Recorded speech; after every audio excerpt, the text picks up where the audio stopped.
What's going on, everybody? I just want to make a quick video. I wanted to make this yesterday, but I didn't get time to get around to it. I got distracted a lot. I had school, stuff like that.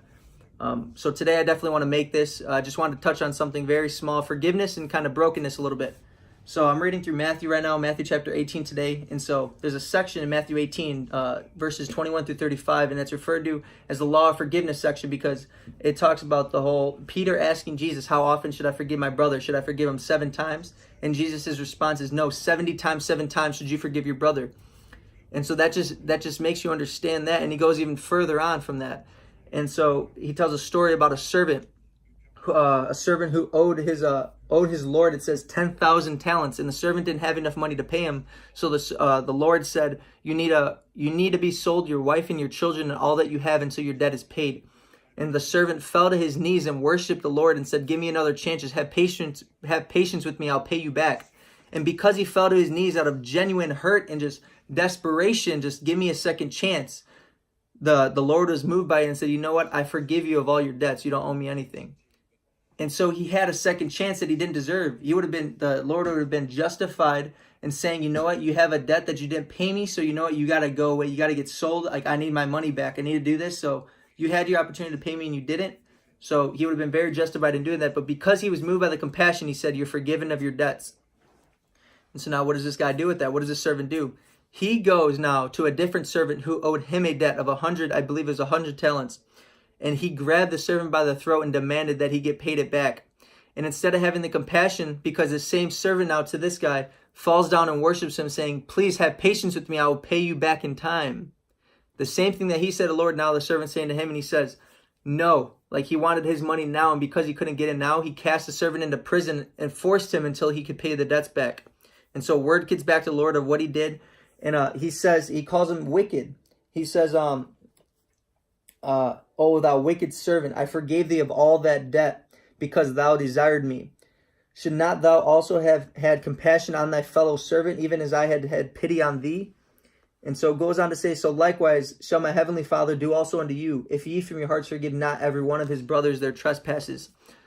So this is a story about the servant and the Lord for the servant, right? But it's bigger than that. How many times where I talk to people, even myself, that I have to dig deep, really down and ask God, like, bring it to the front. Because there's a lot of stuff that I've had hurt, a lot of stuff that I haven't forgiven people for that I kind of forgot about almost, and you hide it behind stuff. You never dealt with it. You never allowed God to heal it. You just tucked it away. And so it's still there. It didn't disappear. It's just under a lot of things now. And that eats at you over time. And sometimes we get a feeling of a very bothersome, just uneasy, unsettling feeling of maybe a lack of focus in a certain area, and you don't know what's causing it. And you're confused, asking God, what is it? So if that's happening to you, I encourage you guys to do fast over something that's bothering you. Ask God to reveal it to you, and he'll reveal it to you, and he'll reveal it to you. Maybe you might feel like you're broken down when it comes to the front of your mind, but he breaks you down to restore you again. I was watching a sermon from Miles McPherson, and he talks about this Japanese ancient art called kitsugi. So what kitsugi is they take vases, right? They take glass vases and they shatter them.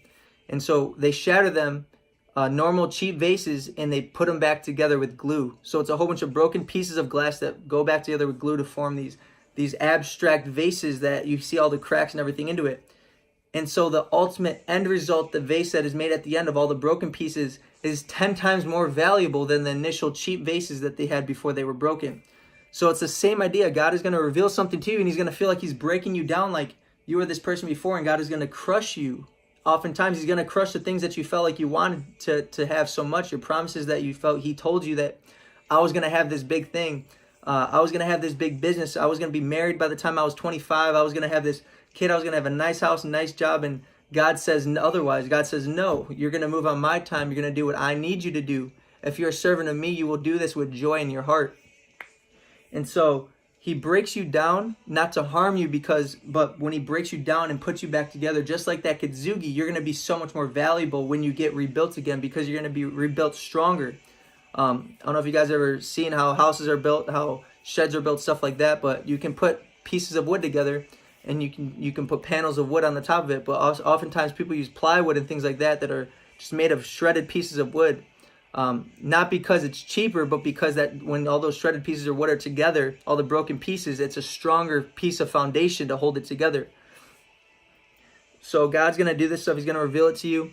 So any hurt that you guys have had holding it on someone else, humble your heart. And even if it's things where you're like, it crosses your mind. There's things that have crossed my mind before, and I pretend that I didn't think about it, of hurt that I walked over, and I'm just like, nah, that can't be it. I'm going to focus on the bigger things.